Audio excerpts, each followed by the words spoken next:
नमः सर्वेभ्यो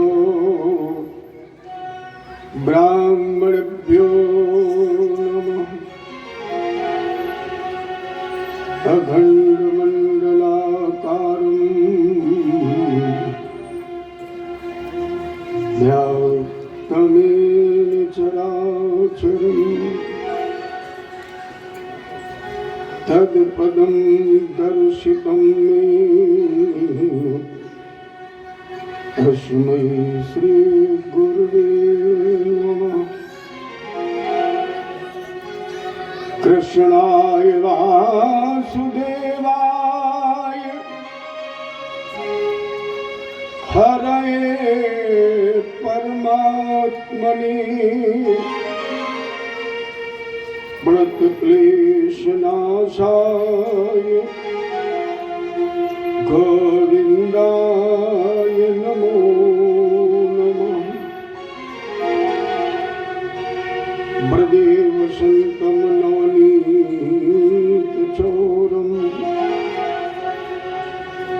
गोपाङ्गनानां जगकोलचोरम्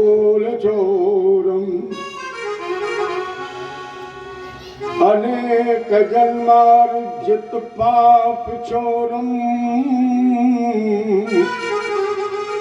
चौराग्रगण्यं पुरुषं नमामि। अतुलित बलधामं हेमशैलावदेहं धनुर्वनकृशानुं ज्ञाननामग्रगण्यं सकल गुण निधानम् वानराणाधीशं रघुपति प्रिय भक्तं वात जातं नमामि। शरणागत दीनार्थ परित्राण परायणे सर्वस्यार्थ हरे देवी नारायणी नमोस्तुते। हे पारथ के सारथी लाखों बार प्रणाम। आकर डोर संभालिए मन की छुट्टी लगाऊं। करऊं प्रणाम करम मन वाणी। करो कृपा सेवक सुत जानी।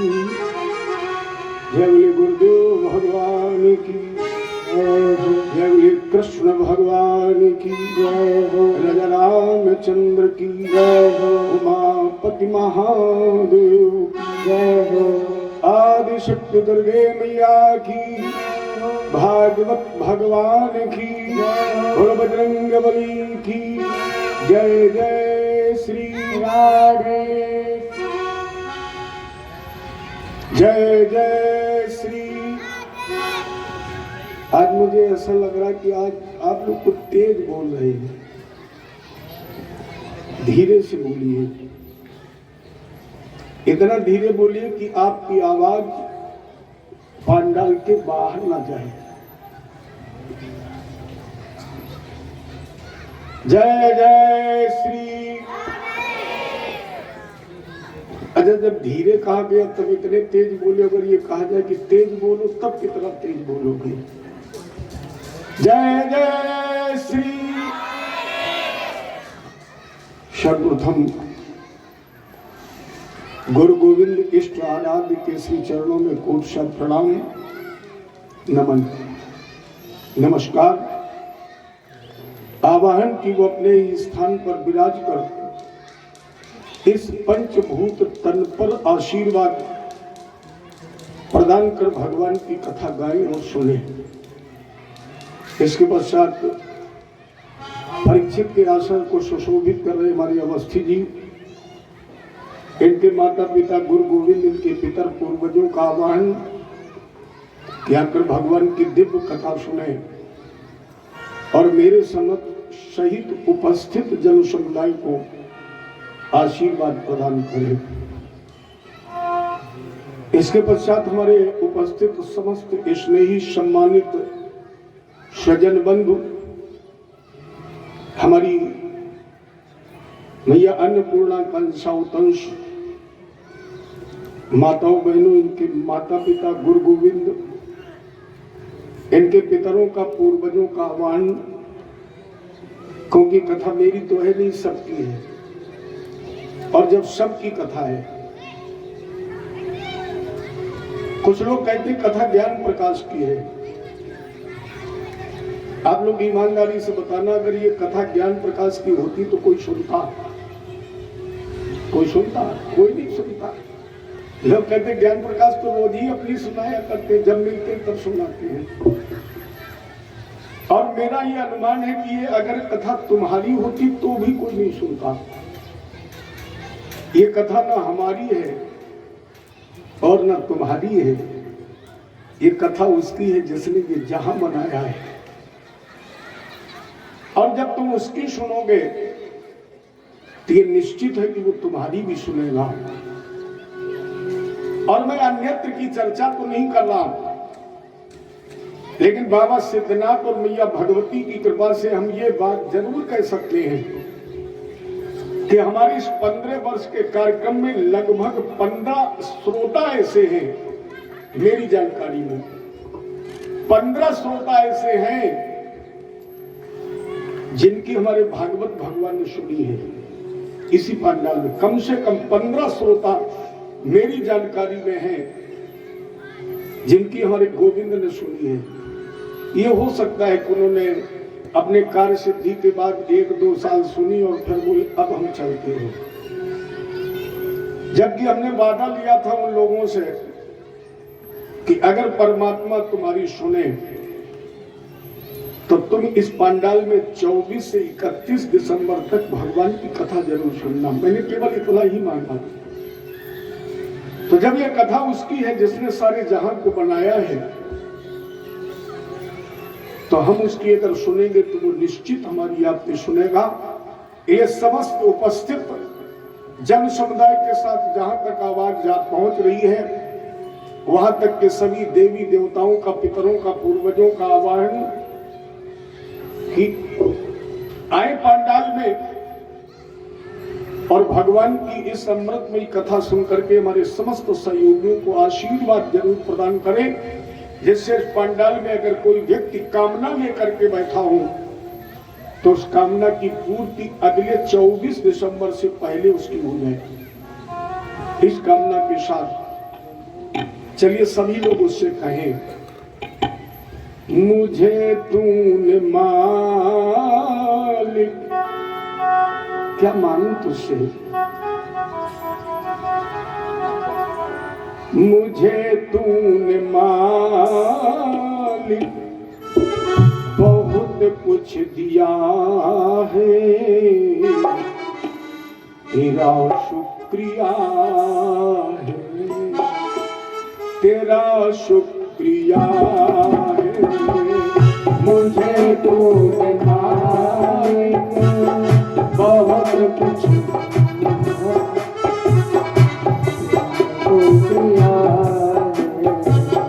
तेरा शुक्रिया है। मुझे तूने मालिक बहुत कुछ दिया है, तेरा शुक्रिया है, तेरा शुक्रिया है। मुझे तूने मालिक बहुत कुछ दिया है, तेरा शुक्रिया है, तेरा शुक्रिया। ये जायदाद दी है, ये औलाद दी है, मुसीबत पड़ी दो प्यारे इमदाद दी है। बोलो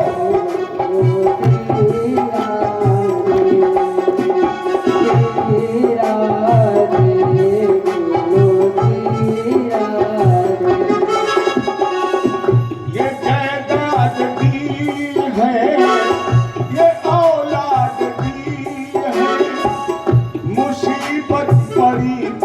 प्यारे इमोदाद दी,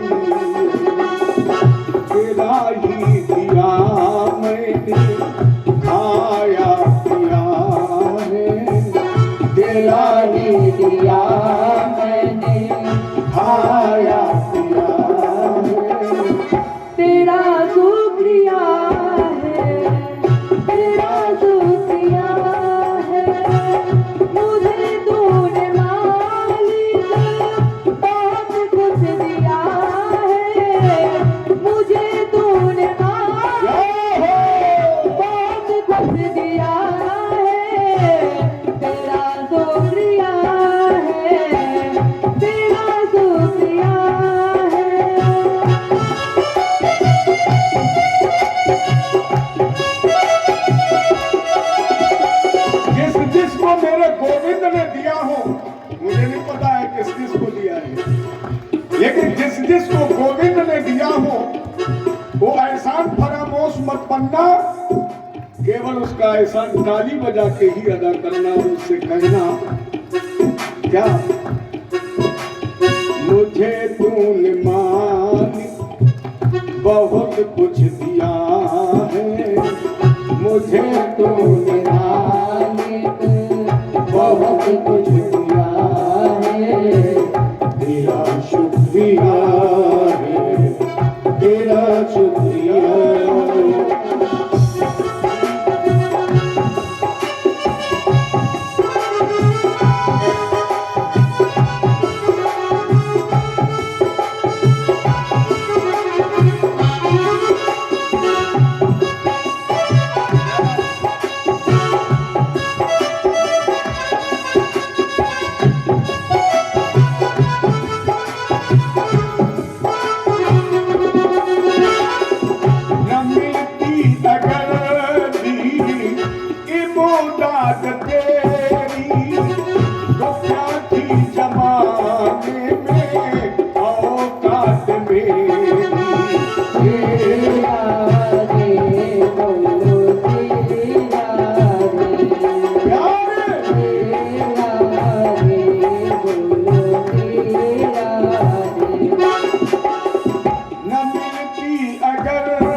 ये बंदा तो तेरे सहारे दिया है, ये बंदा तो तेरे सहारे दिया है, तेरा शुक्रिया है, तेरा शुक्रिया है, तेरा शुक्रिया है, तेरा शुक्रिया है।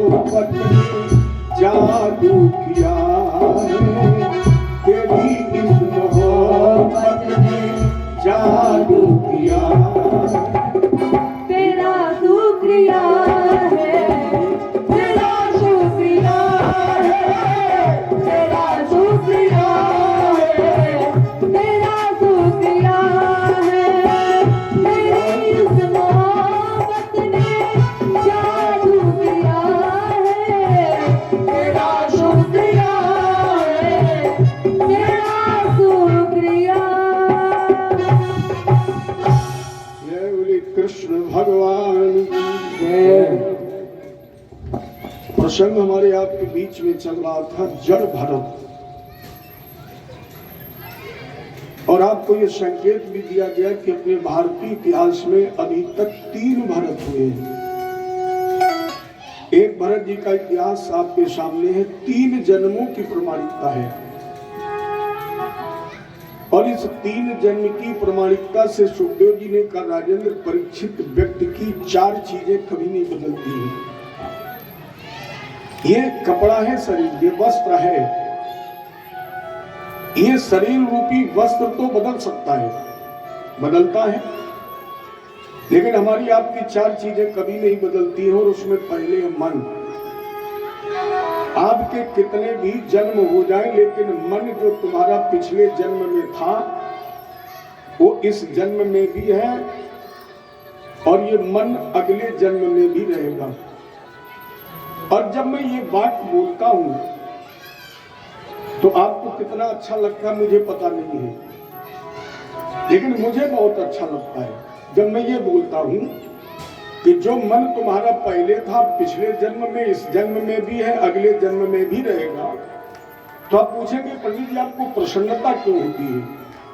मुझे इसलिए प्रसन्नता होती है, इससे ये सिद्ध होता है कि हमने अगले जन्म में कथा कही, इस जन्म में कथा कह रहा हूं, और ये निश्चित है कि अगला जन्म मेरा किसी भी योनि में क्यों ना हो, लेकिन मैं भगवान की कथा गाऊंगा, इसलिए मुझे प्रसन्नता होती है। तो आपको इस बात से प्रसन्न होना चाहिए कि इसके मतलब तुमने पिछले जन्म में कथा सुनी।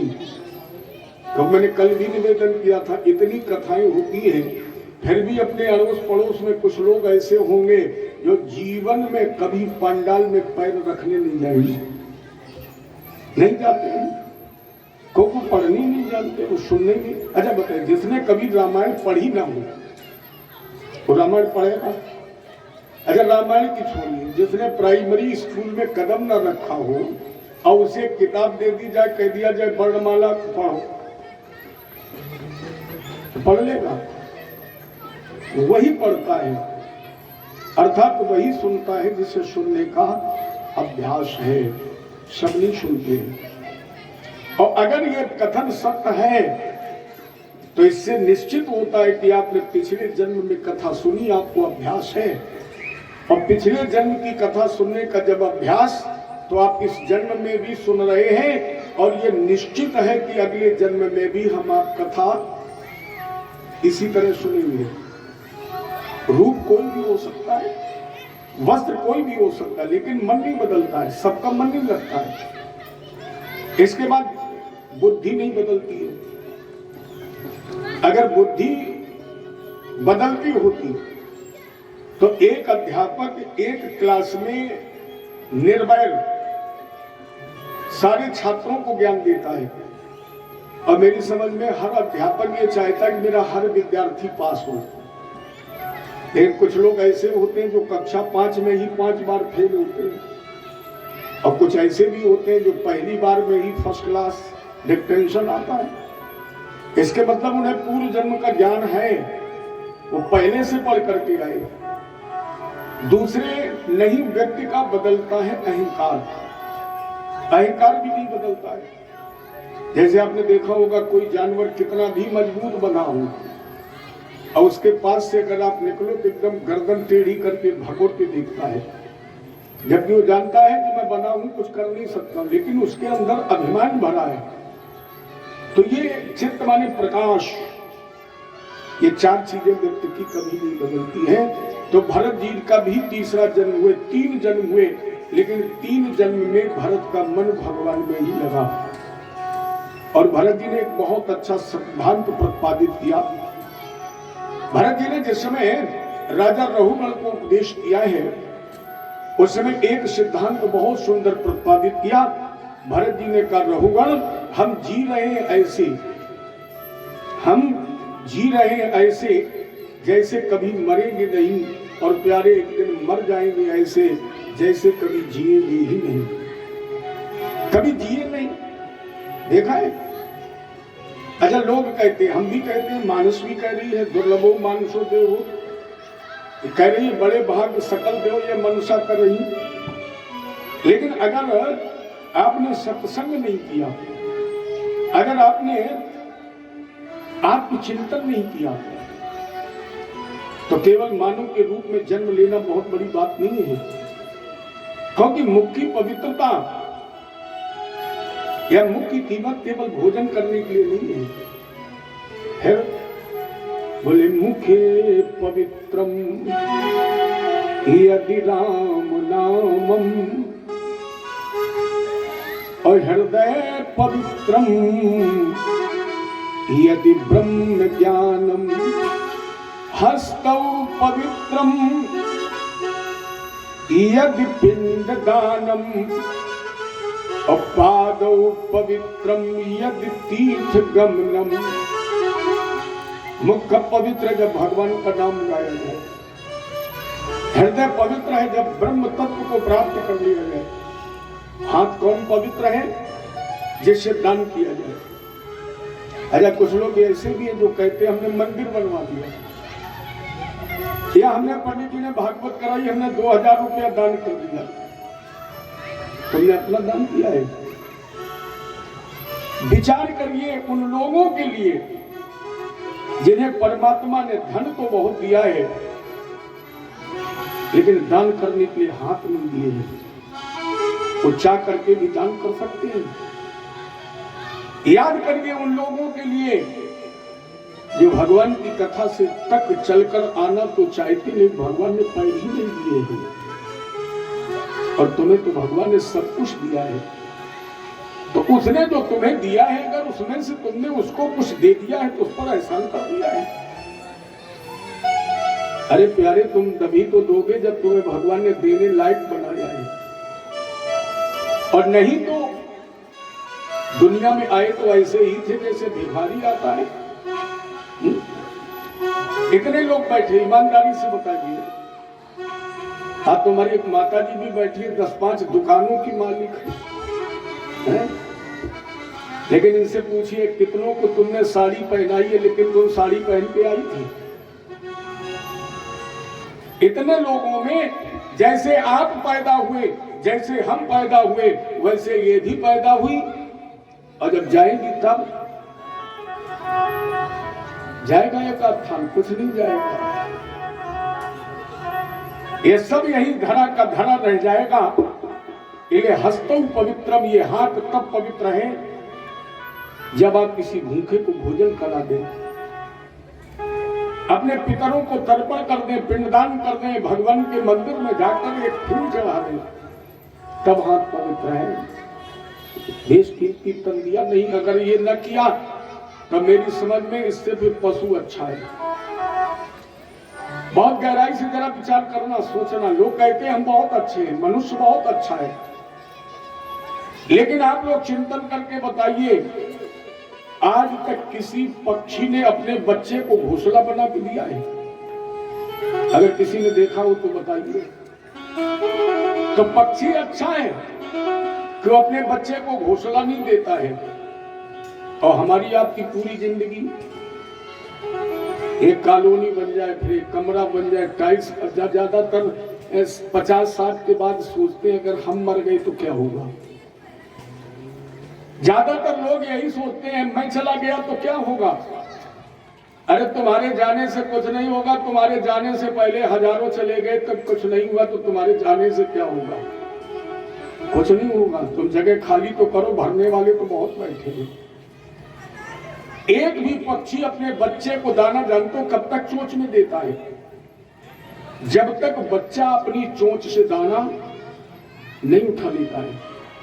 और जिस दिन पक्षी का बच्चा चोंच से दाना उठा लेता है, उसी दिन उसके माता पिता अपने बच्चे को दाना देना बंद कर देते हैं। तो वो अच्छे हैं कि हम आप अच्छे हैं? पूरी जिंदगी उसी में कट गई।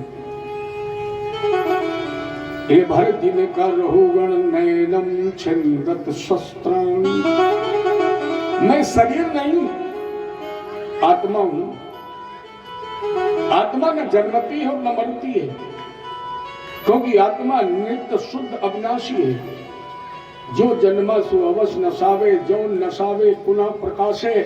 आकर 4,84,000 जात जीव जल थल नभवासी, भ्रमत जीव सब योनिन माही, दुख बहु भांति बरन नहीं जाए। आने वाले को जाना है, ये क्रम है। तो आत्मा क्या है? ईश्वर अंश जीव अविनाशी, ईश्वर अंश जीव अविनाशी,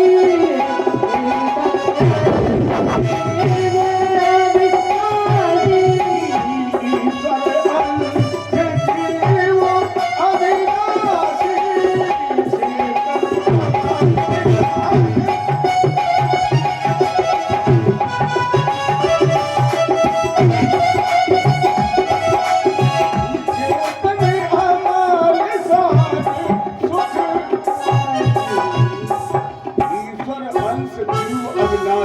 चेतन अमल सहज सुख राशि। इसलिए वेदांत कहता है रहुगण में शरीर नहीं आत्मा हूं। और आत्मा न जन्म लेती है और न कभी मरती है।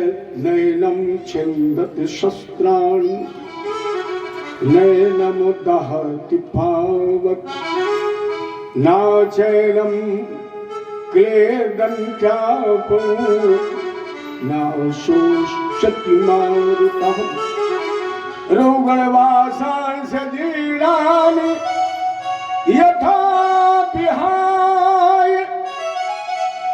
रौगण एक बात बता दो, जब व्यक्ति नया वस्त्र पहनना चाहता है तो पुराना उतार देता है।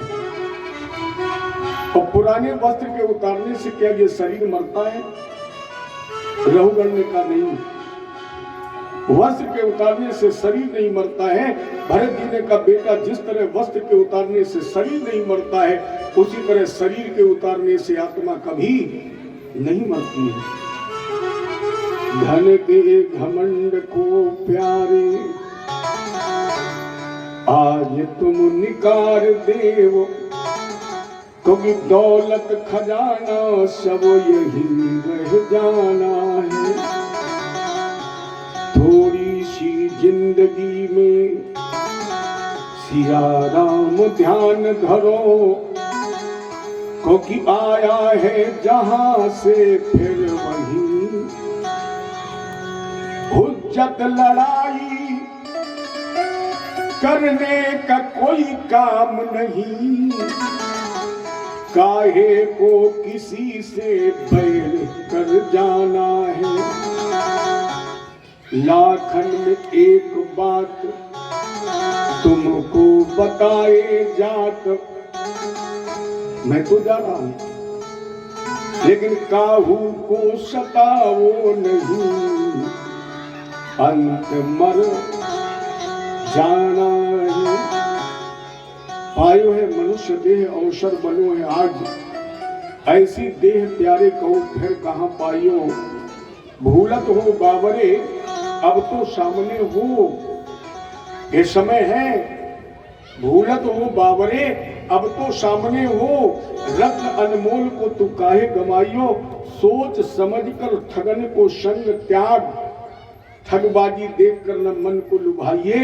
कहे विनीत ताके सावधान काहे ना होत, हरि को भजन कर हरि में समाइए। यही मौका है, हरि का भजन कर हरि में समाइए।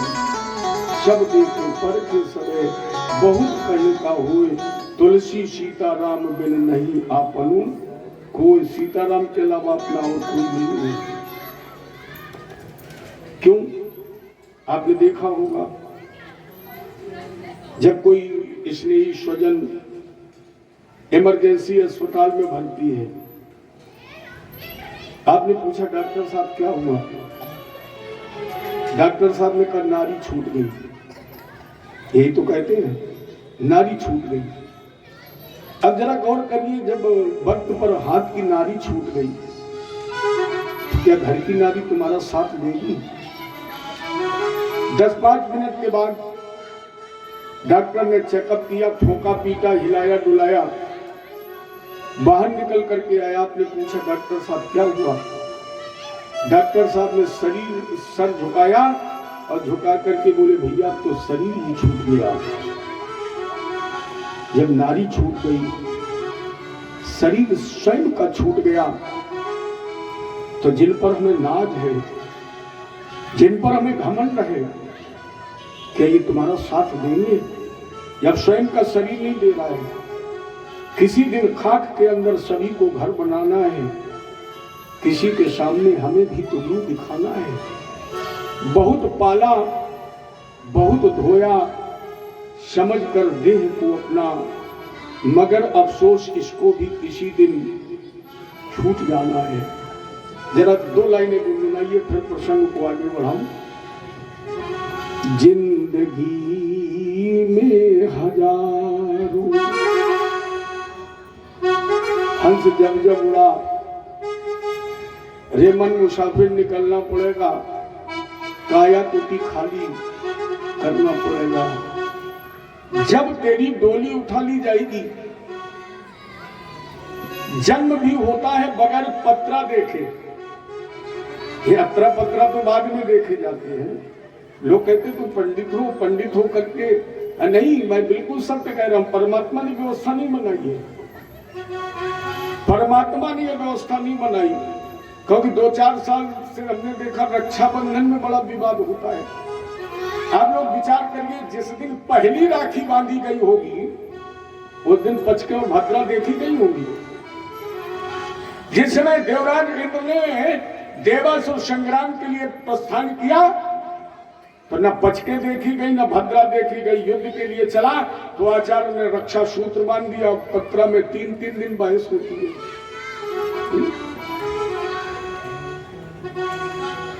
लेकिन जब जन्म हुआ, पत्रा बाद में देखा गया। और प्यारे, जब इस धराधाम से जाओगे तो भी पत्रा बादी में देखा जाएगा। पहले कोई देखता है कि रुक जाओ भैया, पचके लगी, अभी मत मरो। जब मर गए बोले पंडित जी पत्रा देखो, पचके तो नहीं लगी है। अर्थात ये जो लोकापचार व्यवहार है, ये हमारा आपका बनाया हुआ है, परमात्मा का बनाया हुआ नहीं है। जन्म और मृत्यु हमारे गोविंद ने बनाई है। जन्म और मृत्यु गोविंद ने बनाई है। इसके बाद हम दफन किए जाएंगे, जलाए जाएंगे, गाड़े जाएंगे। ये परमात्मा ने नहीं बनाया है, ये मानव ने बनाया है। ये मानव ने बनाया है। और नहीं तो इतने लोग बैठे, ईमानदारी से बताइए, आज तक कोई मुसलमान पैदा हुआ? अगर पैदा हुआ हो तो बताइए। कोई पंजाबी पैदा हुआ? ये सब यही बनते हैं। पैदा हुआ केवल सनातन धर्म, केवल हिंदू, बाकी सब यहाँ बनाए गए हैं। परमात्मा ने नहीं बनाया है। जन्म और मृत्यु की विधा एक है। इस जिंदगी में हजारों का मेला जुड़ा, जिंदगी में हजारों का मेला जुड़ा। हंस जब जब उड़ा तो अकेला उड़ा। जिंदगी में ये सबके साथ होता है।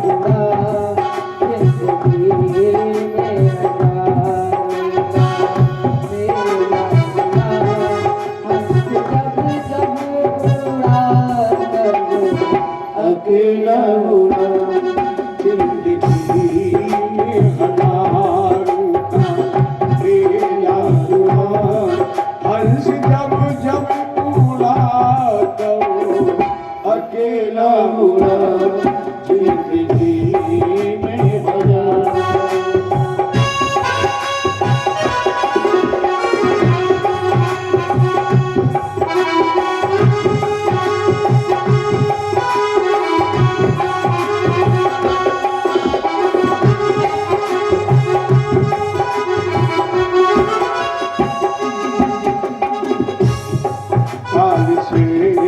बच न पाएगा छोटा बड़ा, काल से बच न पाएगा छोटा बड़ा। हंस जब जब उड़ा तो अकेला उड़ा। जिंदगी में हजारों का मेला जुड़ा, जिंदगी में हजारों का मेला जुड़ा। हंस जब जब उड़ा तब अकेला उड़ा।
जुड़ा अंत में लखपति के नाम धेला जुड़ा हंस जब जब उड़ा तब अकेला उड़ा जिंदगी में हजारों का मेला जुड़ा जिंदगी में हजारों का मेला जुड़ा हंस जब जब उड़ा तब अकेला उड़ा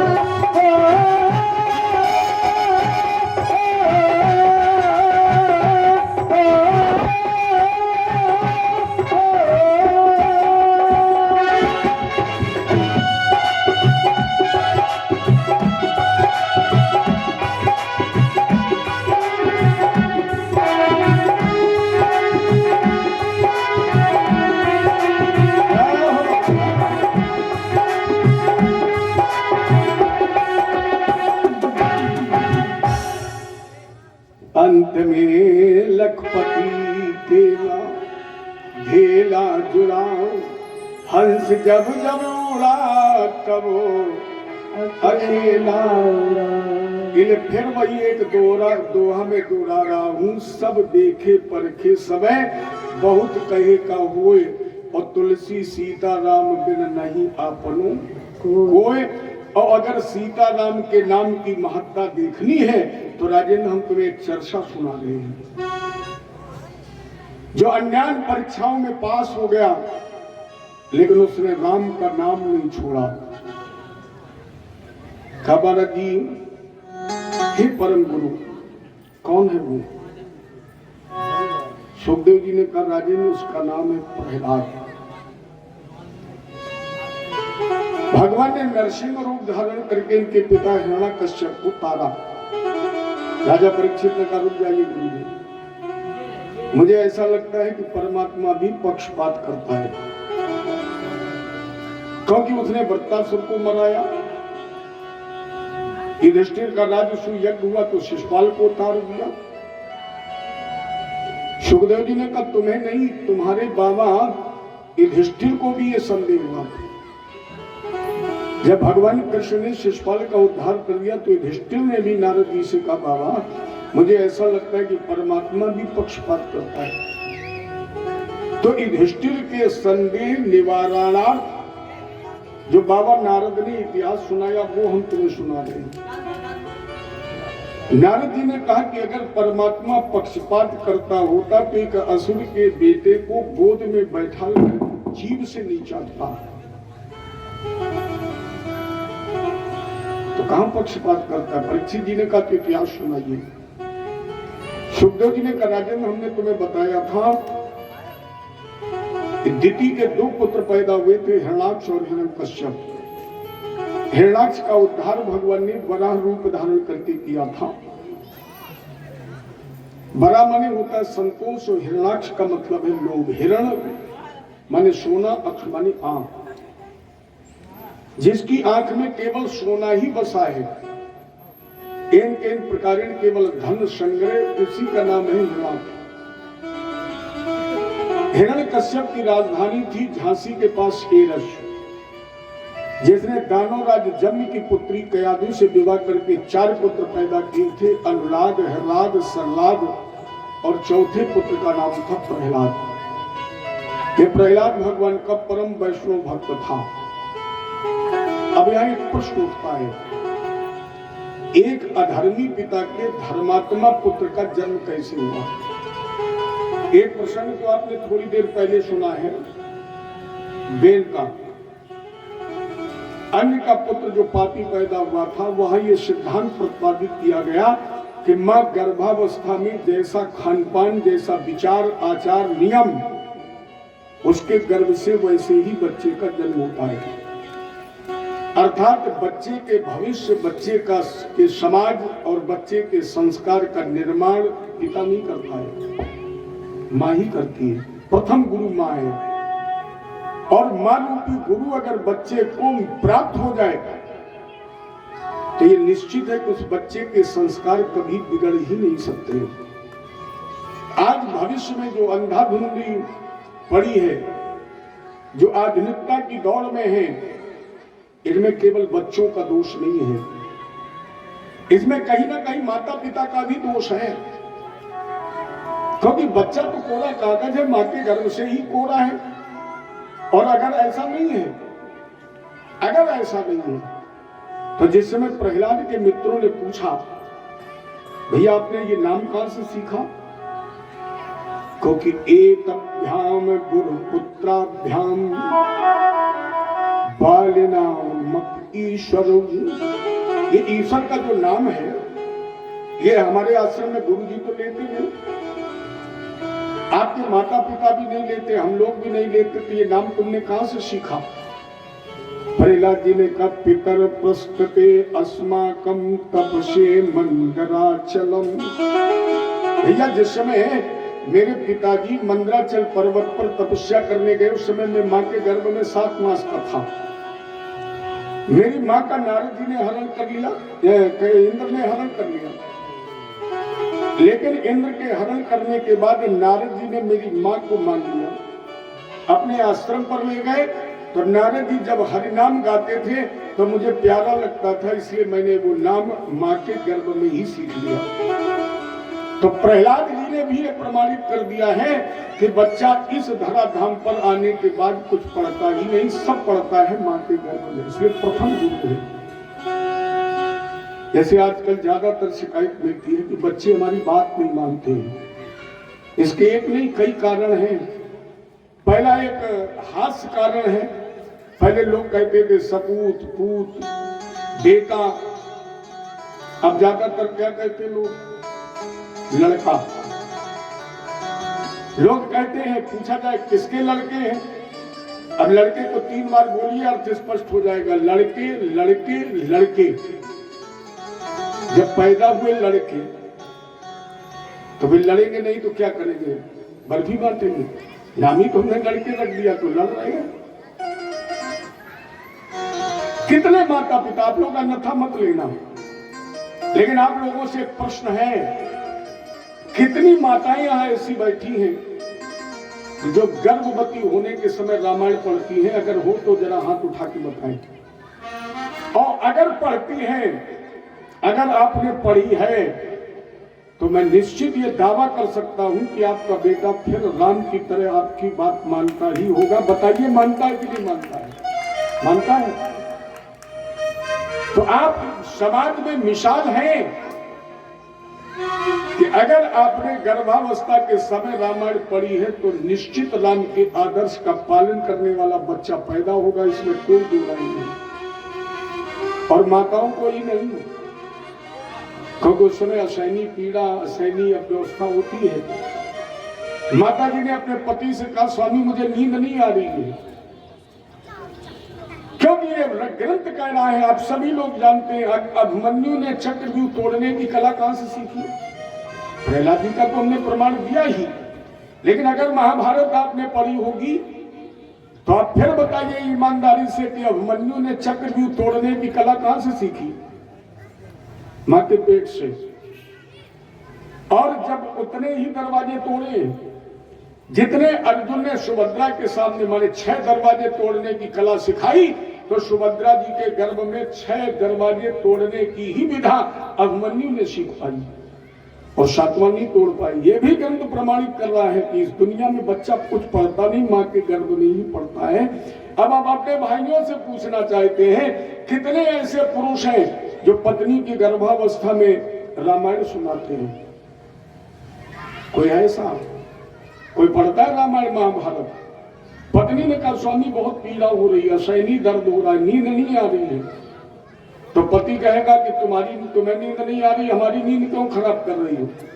हमें सोने दो और तुम जी सिनेमा पे पिक्चर देखो।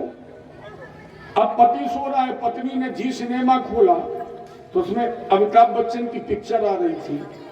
कौन वाली? शराबी वाली, शराबी पिक्चर आ रही। अच्छा अब बताइए, मैं नहीं कह रहा हूं, ग्रंथ कह रहा है, ये पाठ तो मैं कक्षा 4 में पढ़ाया गया, वीर अभिमन्यु। तो जब अभिमन्यु मां के गर्भ में पड़ रहा है कि निश्चित है कि आप गर्भवती हैं, तो आपका बच्चा भी मां आपके गर्भ में पड़ रहा है और आप उसे पढ़ा क्या रही हैं? शराबी। तो अब बच्चा राम नाम रूपी रस पिएगा कि है? अब मन्नू ने चक्रव्यूह तोड़ने कला सीख ली और उस पिक्चर में हीरो आया, उसने बोतल तोड़ दी, तो बच्चा फिर क्या तोड़ेगा? और आज पूरी जिंदगी किसी भी मानव की, अब भगवान के सारे रह करके तो देखिए, मैंने तो हर बार बताया आपको कि जिस दिन से मैं भागवत की शरण में आ गया, राम ही मालिक है जो साल 2 साल में मुझे एक आध बार टेबलेट की जरूरत पड़ती हो, भी जबरदस्ती खिला दी जाए तो मुझे तो कुछ नहीं होता है। अब ठाकुर जी की शरण में जाकर के तो देखूं, इनके सारे इन पर विश्वास करके तो देखूं। तो उसने माँ के कर्म में क्या सीखा? बोतल तोड़ना। और इतने बोतल के अभ्यासी हो गए कि हमारी आपकी पूरी जिंदगी केवल बोतल पर है, केवल बोतल पर। और नहीं तो बताइए, जब माँ के गर्भ से बच्चे का जन्म हुआ तो सबसे पहले माता जी ने क्या पकड़ाया? लैक्टोडेक्स दूध का डिब्बा, बोनी की बोतल, पियो। फिर गहराई से समझिए कि बच्चा जब बोतल का दूध पी रहा है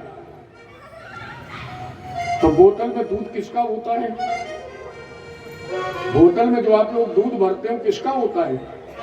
माँ का तो नहीं होता है, वो जानवर का होता है। और बेटा जब जानवर का दूध पी रहा है तो अब गहराई से सोचिए, बच्चा फिर भगवान का भक्त बनेगा कि जानवर बनेगा? क्योंकि जब दूध जानवर की पी रहा है, अब तो माँ केवल नकली कहती है कि हमने तुझे खून पिला के बड़ा किया है। वर्तमान में किसी भी बच्चे का संबंध अपनी माँ से दूध का है ही नहीं। और जब बच्चे का संबंध माँ के दूध से नहीं है तो माताओं फिर वो तुम्हारी बात मानेगा? नहीं मानेगा। इसके बाद जब कुछ बड़ा हुआ, हमारे उम्र में तो 7-5 वर्ष में कहीं पार्टी पूजी जाती थी, अब तो लोग पार्टी नहीं जानते हैं। पहले स्लेट चली, इसके बाद कॉपी चलने लगी, पेंसिल, और एक रबड़ और दे दी गई। क्या बोले? बनाओ बिगाड़ो, बनाइए बिगाड़िए। अब बच्चा केवल इतना ही करता है, बनाता फिर बिगाड़ता है, तो फिर बना के रखेगा क्या जब से बिगाड़ देगा? और जब पढ़ने जाता है आज के परिवेश में, तो याद होगा, आप सभी लोग जानते हैं, पीठ पर बस्ता और एक हाथ में पानी की बोतल। अच्छा, जो हमारी उम्र के लोग बैठे हैं, ईमानदारी से बताइए, कभी पानी की बोतल लेके गए हो? हम जब पढ़ने जाते थे तो एक हाथ में पट्टी और एक हाथ में मिट्टी का कलम और बुदकना और एक काला वाला खड़ुआ और दिया जाता था। पहुंचे स्कूल में सबसे पहले पार्टी, और हमें याद है कि फिर हम इस तरह देखते थे, चिकनी हुई कि नहीं हुई। क्या शिक्षा थी पहले? आज समाज शिक्षित क्यों नहीं है? आज बच्चों में संस्कार क्यों नहीं है? क्योंकि आज अध्यापक पर भी प्रतिबंध है कि आप मेरे बच्चे को डांट नहीं सकते। और मुझे याद है, जिन्होंने खाया होगा नीम वाला डंडा एक बार, आज तक याद होगा, और डंडे के सहारे कितनी जल्दी ओलम याद हुई। अब कहा ना, पहले कहा जाता था बेटा पहले एक पार्टी सुले, इसके बाद भोजन। घर में भी कहा जाता था शाम को भोजन मिलेगा तब जब पहले एक पाठ याद करो। आज गवर्नमेंट कह रही है मिड डे मील में कड़ी और चावल खाओ, थाली बजाओ, अपने घर जाओ। कहां मिलेगी शिक्षा? कहां मिलेंगे संस्कार? इसके बाद जब इंटर कॉलेज में पहुंचे तो पानी वाली छूट गई, फिर कोको कोला वाली बोतल। ज्यादातर लोग अब पढ़े लिखे, वो पानी यानी थोड़ी बोले देना, पेप्सी की एक बोतल। अब वो जब बोतल छूटी तो ठेका वाली बोतल, और जब ठेका वाली बोतल तो 2 साल बीते तब जब हाइलट में ग्लूकोज की बोतल। हमारे समय में जब किसी को बोतल लगती थी तो पूरा मोहल्ला देखने जाता था। आज के 25-30 साल पहले अगर किसी को बोतल लग जाती तो लोग कहते भैया फलाने की बोतल लग गई। और अब एक नहीं चाहे दिन में 25 चढ़ जाए, पड़ोसी पे फर्क नहीं पड़ता है, उनको तो खुद ही पंदा चढ़वा के आया। ये बच्चों में संस्कार आवश्यक है, और अगर माता पिता संस्कारित हैं तो निश्चित है कि उसके बच्चे भी संस्कार से युक्त होंगे। कि प्रहलाद जी ने भी सिद्ध किया कि एक अधर्मी पिता के धर्मात्मक पुत्र का जन्म कैसे हुआ। कितना अधर्मी था पिता, जिन्हें 10,000 वर्ष तक तपस्या की, साते पे मंदर द्रोणायाम तपः परम दारुणम ऊर्ध्वबाहुर नभो दृष्टि पादंगुष्ठ सतावन।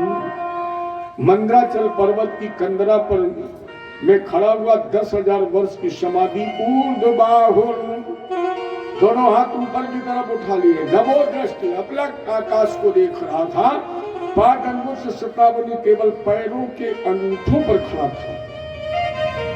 10,000 वर्ष की समाधि, जहां पर हिरण्यकश्यप के पैर का अंगूठा रखा था वहां गड्ढा बन गया। हिरण्यकश्यप के तपबल को जब पृथ्वी नहीं सहन कर पाई तो एक गड्ढा बन गया, धनुषाकार रूप में पृथ्वी झुक गई, सारे शरीर पर बांस की झाड़ियां उगाई। तब ब्रह्मा जी वरदान देने आए, कहीं दृष्टिगोचर नहीं हुआ, ब्रह्मा जी ने कमंडल का जल छोड़ा, झाड़ियां जल गई, दीमक मिट्टी का घर भी बह गया, हिरण्यकश्यप पूर्वत प्रकट हो गया। ब्रह्मा जी ने कहा, उत्तिष्ठोत्तिष्ठ भद्रम ते तपः सिद्धोष काश्यप वरदो मनु प्राप्तो वृतो मीशितो वरम।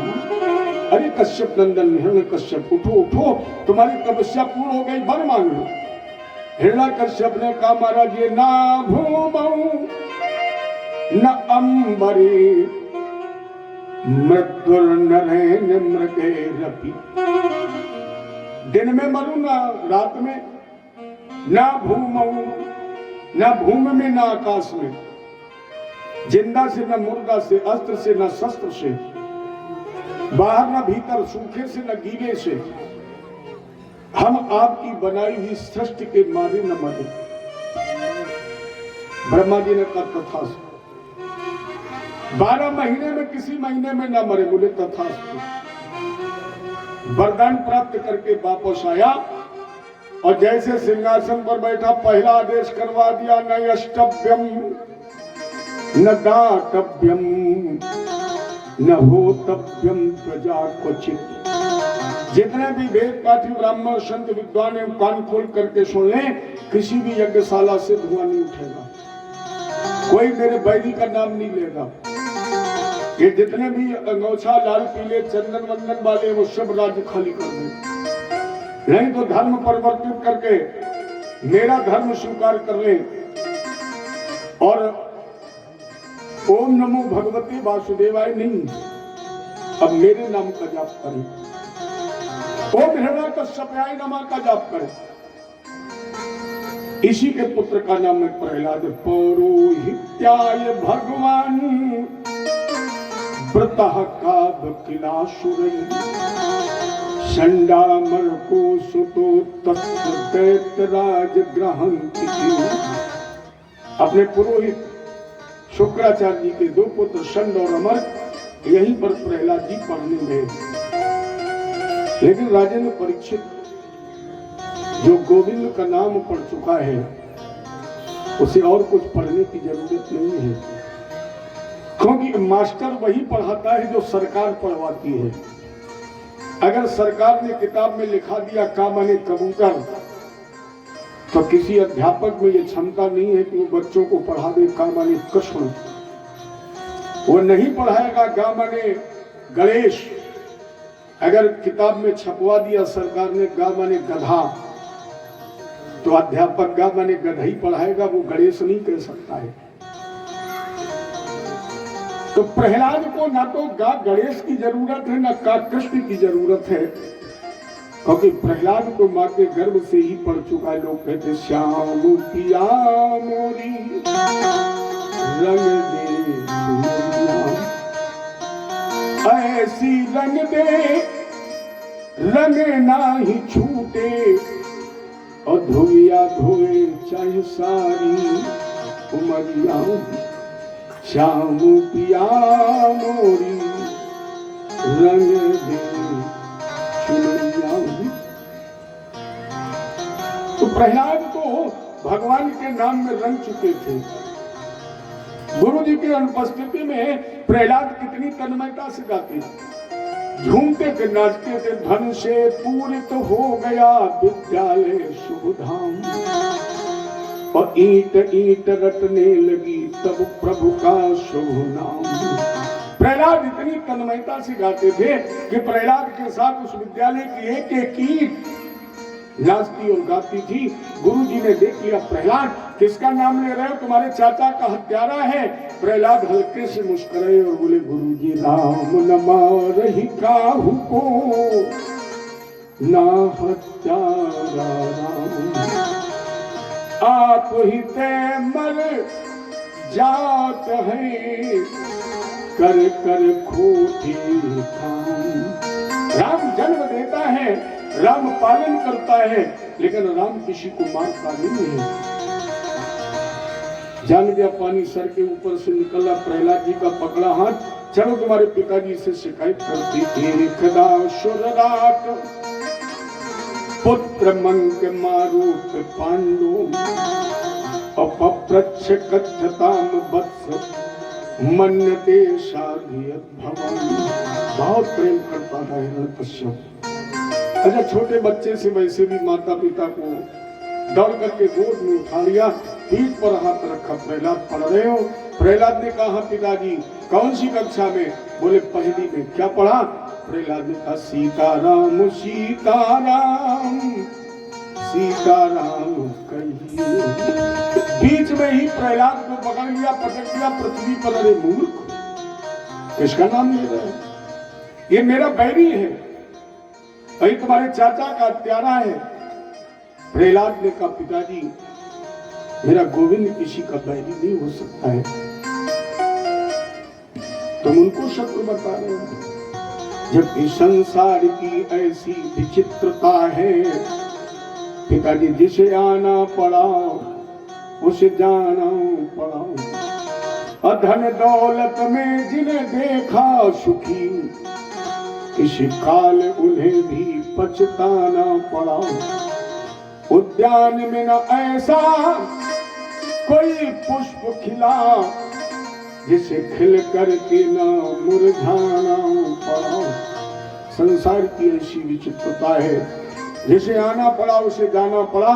पिताजी जो ना करे राम गुण गाना, जैसो दादुर जिय समाना।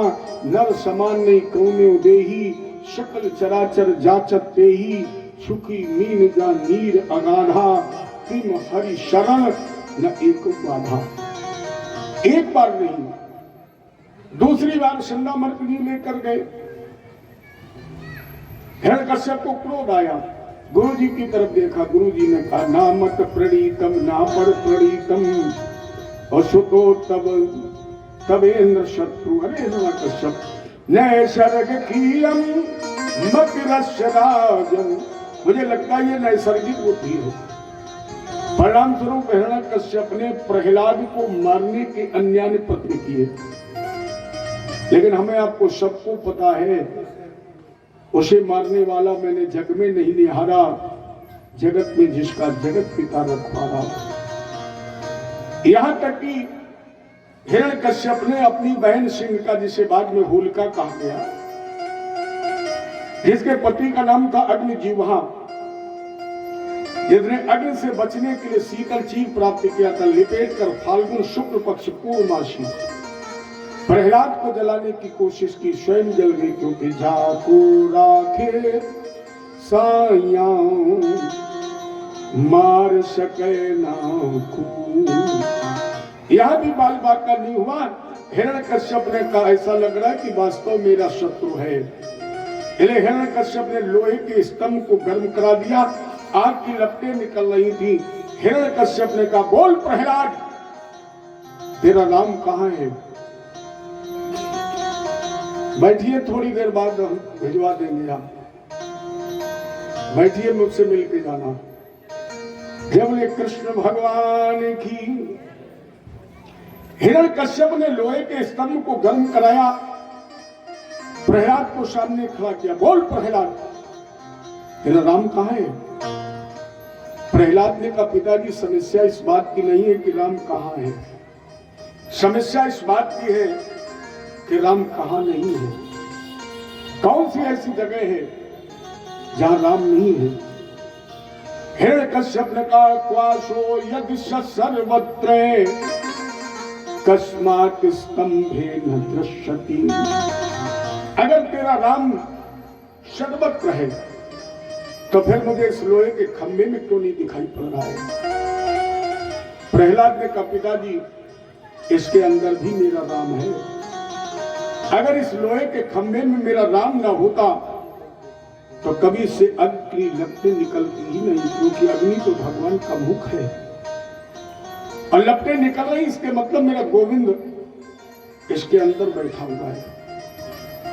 हिरण्यकश्यप ने कहा, चलो परीक्षा ली जाए। आगे बढ़ना चाहता था प्रहलाद ने नेत्र बंद करके गोविंद की आवाज लगाई, गोविंद इसलिए मत आना कि तुम्हें प्रहलाद को बचाना है, मुझे अपने प्राणों की परवाह नहीं है। लेकिन अगर गोविंद तुम इस लोहे के खंभे में प्रकट ना हुए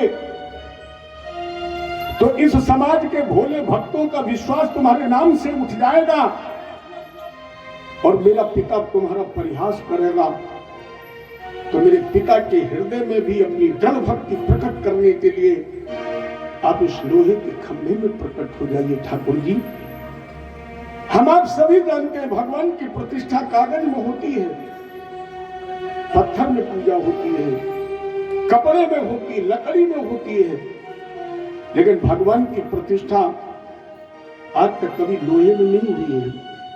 कोई लोहे में भगवान की मूर्ति नहीं बनवाता है, लेकिन प्रहलाद ने आज लोहे में भगवान का आवाहन कर दिया और हाथ जोड़ करके नेत्र बंद करके कहा, मेरा छोटा सा संसार, मेरा छोटा सा संसार, हरि आ जाओ एक बार, मेरा छोटा सा,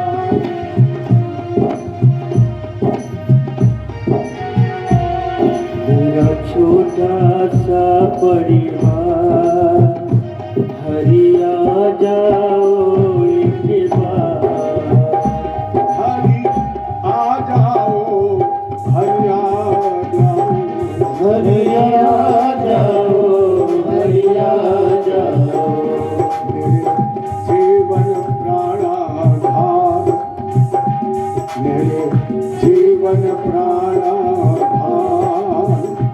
हरि आ जाओ एक बार, मेरा छोटा सा संसार, हरि आ जाओ एक बार, लाखों को दर्द दिखाया है, लाखों को दर्द दिखाया है, फिर मुझको क्यों दर्शाया है, मुझको दर्शाया है, बहती अश्वन धार, नित बहती अश्वन धार, हरि आ जाओ एक बार,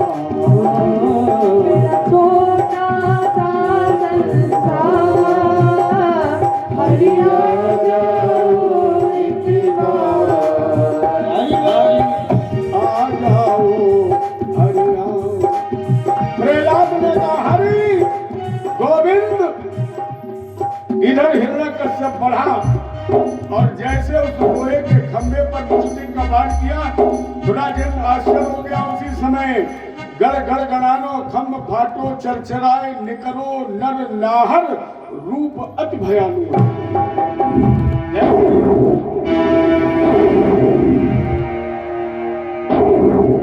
जैसे नरसिंह भगवान का आवाहन किया और हिरण्यकश्यप ने दृष्टि का वार किया, वो अग्नि से करवा हुआ लोहे का खंभा गड़गड़ाहट की आवाज से टूट गया और टूटे हुए खंभे के मध्य से आधे नर आधे सिंह, नर नाहर, नाहर माने सिंह, नरसिंह के रूप में भगवान प्रकट हो गए। जो नरसिंह भगवान की। हिरण्यकश्यप ने नरसिंह भगवान पर अन्यान अस्त्रों का प्रयोग किया, लेकिन भगवान एक एक अस्त्र निष्फल करने के बाद उस लोहे के खंभे से ऐसे खड़े हुए जैसे कोई सोया हुआ सिंह जाग गया हो, जैसे एक हाथी बगैर अतिरिक्त परिश्रम के सूंड से केले के वृक्ष को उखाड़ लेता है। उसी तरह भगवान ने उस हिरण्यकश्यप को गेंद की तरह उछाला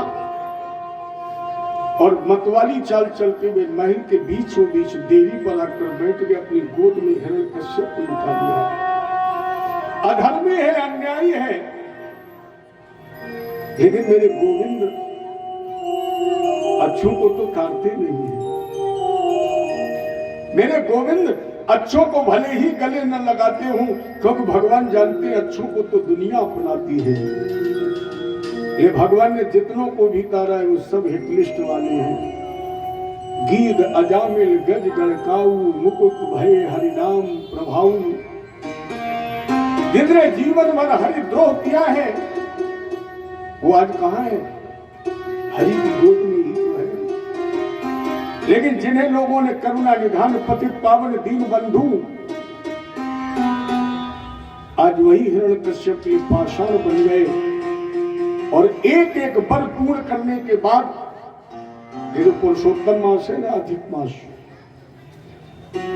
ये शायद हिरण्यकश्यप के उद्धार के लिए ही भगवान ने 13वें महीने का निर्माण किया है। एक एक वर पूर्ण करने के बाद भगवान ने दोनों हाथों के 10 नाखूनों से हिरण्यकश्यप के वक्ष स्थल को चीर दिया और उठाकर पार्थिव शरीर सामने फेंक दिया। राजन, एक तो भगवान का वैसा भी विचित्र अद्भुत अकल्पनीय हिंसक अवतार है। बड़ी लंबी लंबी विकराल दाढ़ें हैं, ऊपर से किया सिंहनाद। जब भगवान ने अपनी गोद में रखकर हिरण्यकश्यप को चीरा है ना, जो रक्त के फव्वारे निकले, जो खून के छींटे नरसिंह भगवान के तन पर पड़े, ऐसे नरसिंह भगवान का स्वरूप और भीभत्स हो गया। देवता यक्ष नाग किन्नर गंधर्व, लेकिन भगवान ने एक तरफ भी ध्यान नहीं दिया। क्रोध बढ़ रहा है, भयंकर गर्जना हो रही है। परीक्षित ने कहा, गुरु जी अब क्रोध क्यों बढ़ रहा है? जब हिरण्यकश्यप मारा गया। सुखदेव जी ने कहा, केवल एक कारण, भगवान यत्र तत्र सर्वत्र देख रहे हैं, सभी दिखाई पड़ रहे थे, केवल प्रहलाद दिखाई नहीं पड़ रहा था। और जब प्रहलाद दिखाई नहीं पड़ा तो मानो नरसिंह भगवान ने गर्जना करके ये उद्घोषणा की हूं, अरे ब्रह्मा, अगर मेरे आने से पहले मेरे लाडली भक्त प्रहलाद का अनिष्ट हो गया होगा तो आज चलेगी भारत में असमय प्रलय की बयार, क्योंकि महाप्रलय में बचे न कोई और तब हम न नाश भक्त कर होगी। अगर भक्त नहीं तो फिर भारत नहीं, क्योंकि भारत से ही भारत का अस्तित्व है। ब्रह्मा जी ने सोचा कि असमय प्रलय न हो जाए, इसलिए प्रहलाद के पास पहुंचे। का प्रहलाद, आगे बढ़ो, अपने नरसिंह को मनाओ, क्योंकि तुम्हारे लिए ही अद्भुत अवतार लिया है। बोले ब्रह्मदेव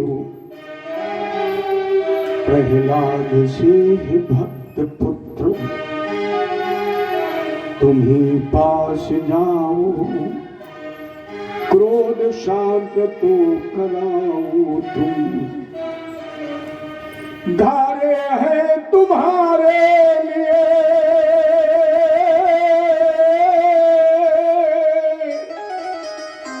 आज नरसिंह रूप, अस्तु प्यारे जाओ, अति शीघ्र समझाओ तुम। प्रहलाद, तुम्हारे लिए ही भगवान ने नरसिंह रूप धारण किया है, कहीं असमय प्रलय न आ जाए। आज दैत्यों पर नहीं, देवताओं पर भी संकट आ गया है। ब्रह्मा जी ने जब निवेदन किया तो प्रहलाद पिता की मृत्यु से शोक संतप्त पीपल के पत्ते की तरह कांपता हुआ, रोता बिलखता भागता हुआ नरसिंह भगवान के चरणों पर गिरना चाहता था। भगवान ने कहा नहीं प्रहलाद, मेरा भक्त गिरता नहीं है, मैं भक्त को गिरने नहीं देता। ये प्रहलाद गिरे इसके पहले नरसिंह भगवान ने दोनों हाथ बढ़ाए और प्रहलाद को उठा लिया। राजा परीक्षित का क्रोध कहां चला गया, जबकि नरसिंह भगवान का क्रोध तो अमोघ है। आपने देखा होगा एक साधारण मानव जब क्रोध करता है तो वो तब तक समाप्त नहीं होता जब तक क्रियात्मक रूप में परिवर्तित नहीं हो जाता है। फिर नरसिंह भगवान का क्रोध तो अमोघ है। लेकिन एक बात और आपने देखी होगी, जब किसी मानव का आवेश, जब किसी मानव का क्रोध उसकी काबू में नहीं रहता है तो फिर वो रोता भी तो है। और वो क्रोध में जब रोता है तो अपने आप फिर गुस्सा बह भी तो जाता है। उसी तरह नरसिंह भगवान का आवेश जब नहीं थमा और प्रहलाद को रोते देखा तो भगवान ने अपना गुस्सा, नरसिंह भगवान ने अपना क्रोध दृढ़ बिंदु बना करके बहा दिया। और नरसिंह भगवान ने प्रहलाद को नहीं रोने दिया। प्रहलाद के रोने से पहले मेरे प्यारे गोविंद ने रोना शुरू कर दिया। प्रहलाद, दाहिनी जंघा पर प्रहलाद को बैठाना, पीठ पर हाथ रखना चाहते थे। नहीं प्रहलाद, तुम्हारी पीठ तो कमल से भी ज्यादा कोमल है, मेरे हाथ पत्थर से भी ज्यादा कठोर है। प्रहलाद, मेरे नाखून तलवार की धार से भी ज्यादा पैने हैं। अगर मैंने तुम्हारी पीठ पर हाथ रख दिया प्रहलाद, कहीं तुम्हें खरोच ना आ जाए, प्रहलाद तुम्हें कहीं चोट ना लग जाए। ये भगवान ने प्रहलाद की पीठ पर हाथ नहीं रखा। लेकिन राजन, तुमने देखा होगा जब पशु अपने मालिक से प्यार करता है तो अपनी जीभ से चाटता है। और नरसिंह भगवान ने प्रहलाद के पशुवत भाव प्रदर्शित किया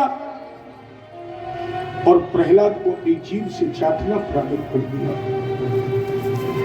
ऐसा लग रहा था, मेरा ऐसा अनुमान है कि नरसिंह भगवान अपने आंसुओं से प्रहलाद को नहलाते थे और अपनी जीभ से चाटकर प्रहलाद के तन को सुखाते थे और फूट फूट कर रहे। प्रहलाद बोले प्रभु प्यारे, अंग कोमल तुम्हारे हाय, असुर ने सतायो, मम नाम एक गानी। कितनी तुम्हारी कठिन परीक्षा हुई, क्या किया तुम्हारे पिता ने तुम्हारे साथ। बोले प्रभु प्यारे, अंग कोमल तुम्हारे हाय, असुर ने सतायो, मम नाम एक गानी। जेल में सतायो, अग्नि में जलायो, और जल में डुबायो, राखी कमी ना सतानी। प्रहलाद, उनसे लगाए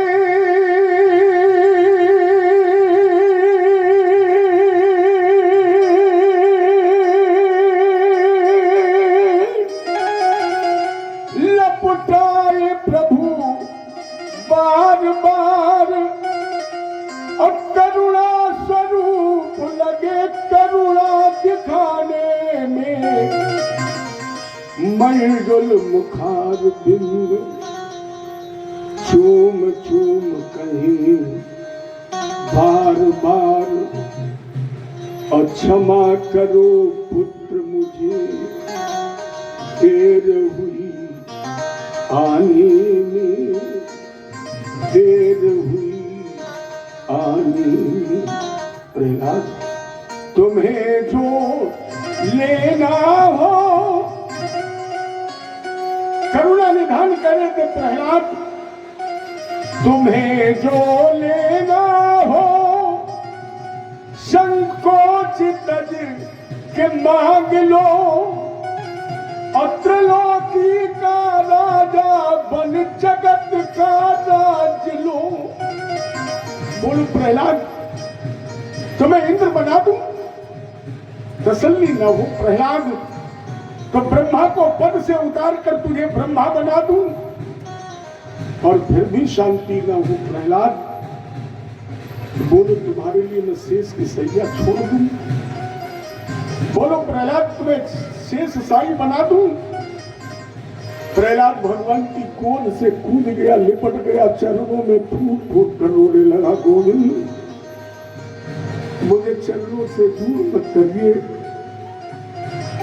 ठाकुर जी मैं परीक्षा देने के योग नहीं रहा, परीक्षा देते देते मैं थक गया। मेरे पिता ने बहुत परीक्षा दी है, क्या उस पिता की परीक्षा पूर्ण न होकर मेरी जगत पिता भी परीक्षा लेना चाहता? नहीं ठाकुर जी, ये रोया दीन होके अब प्रहलाद प्रभु पैर पे कूद से कूद गया, लिपट गया भगवान के चरणों में, और कहने लगा ठाकुर जी रोया दीन होके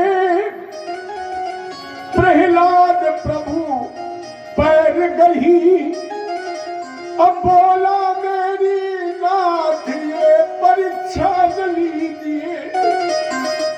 ठाकुर जी मेरी परीक्षा मत लीजिए, मैं नहीं दे सकता आपकी परीक्षा। अब महाने का लोभ गई, छुड़ाते हो भुला के पैर, अब बड़िक पने की भक्त गत मत की। ठाकुर जी आप बड़ी कब से बन गए? आप बनिया कब से बन गए? क्योंकि भक्त ने आपको आपके बहुमूल्य नाम रूपी धन दिया, और आप मुझे वरदान देने आ गए। नहीं ठाकुर जी, इन्हें अगर देना है अपने प्रहलाद को, क्या दीजिए? कामना यही है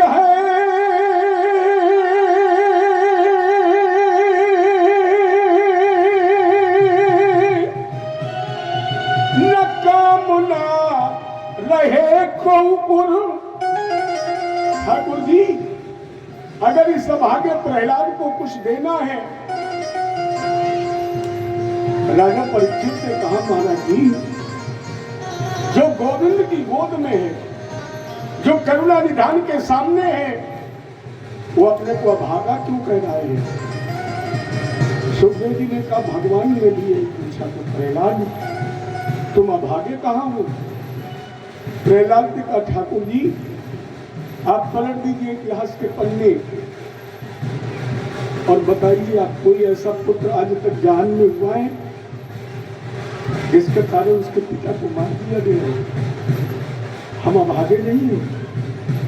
आपने अभी अभी मेरे सामने मेरे पिता को मार दिया। ठाकुर जी मेरे पिता ने बहुत अपराध किए हैं, लेकिन मेरे गुरु जी ने मुझे पढ़ाया था क्षमा बड़े न पूछा।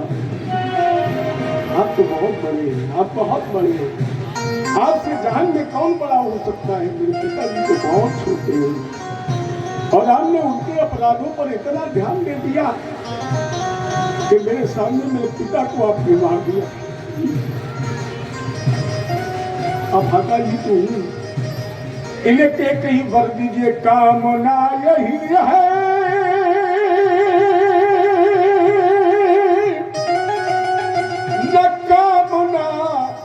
रहे कौपुर, और दीजिए हमें तो प्रभु यही पर दीजिए। मंजुल हमारा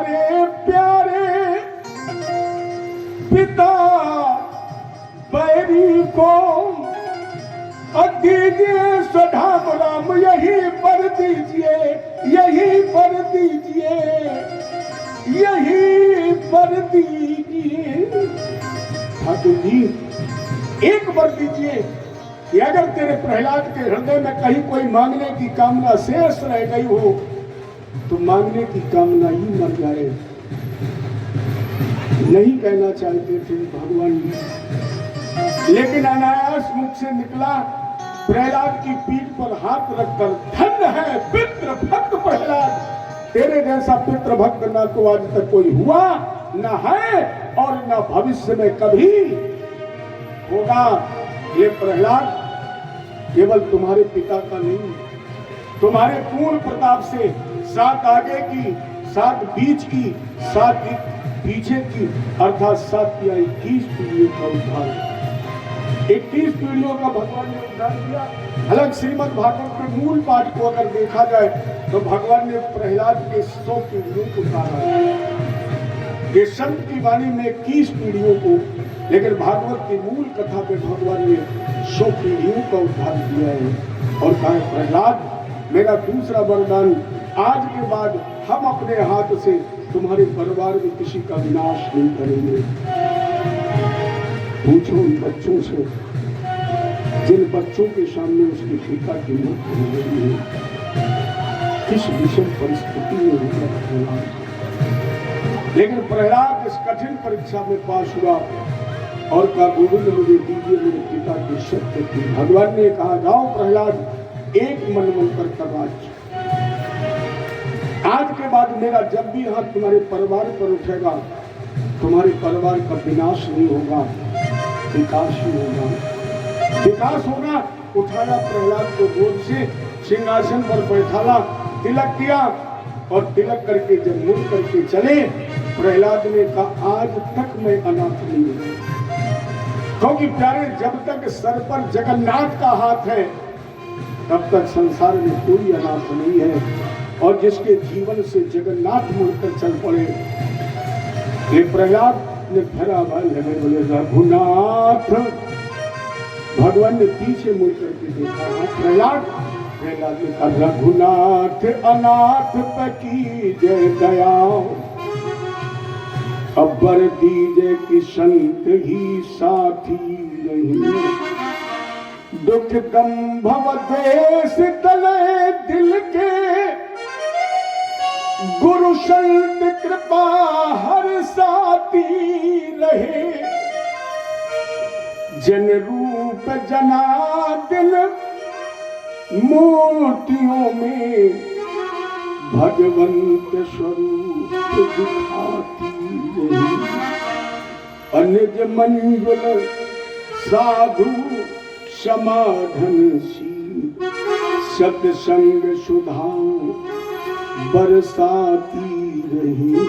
बस गोविंद ये कृपा कर दीजिए कि हर क्षण, हर पल, हर दिन, हर वर्ष, हर महीने और हर जन्म केवल आपका सत्संग मिलता रहे, आपकी मुझे कथा मिलती रहे, आपका मुझे कीर्तन मिलता रहे। भक्त ने कहा जगतपति देवा सब नश्वर बिन, सब नश्वर बिन तुम्हारी सेवा, तेते नाथ कृपा कीजिए, प्रेम भगति आप बन मुझ दीजिए, अपने चरणों का अनुराग। और क्या बोले यही नाम मुख में हो हरदम हमारे, हरे कृष्ण गोविंद मोहन मुरारी।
करने के लिए चले गए और प्रहलाद ने 1 मनवंतर तक राज्य भगवत शरणागत रहते हुए किया।